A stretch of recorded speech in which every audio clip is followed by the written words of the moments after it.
অনিকের মা, ও অনিকের মা, তুমি রাগ কইরা থাইকো না। আমি তো বুঝি নাই যে চারতলার বাবিরে কাজের মানুষের কথা কইলে তোমার কষ্ট হইয়া যাইব।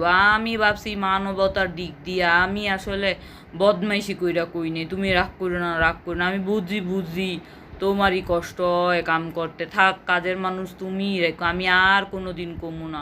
অনিকের মা, ও অনিকের মা, তুমি রাগ করো না, তুমি রাগ করো না।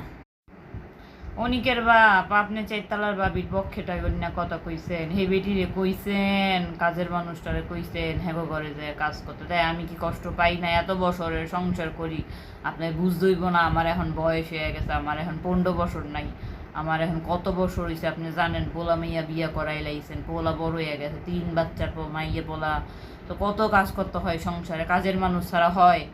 আপনি সেই না কই আছে তালার বাবির ঘরে এখন বুঝতে হবে না? স্বামীর হয়তো স্ত্রীর দুঃখ বোঝে।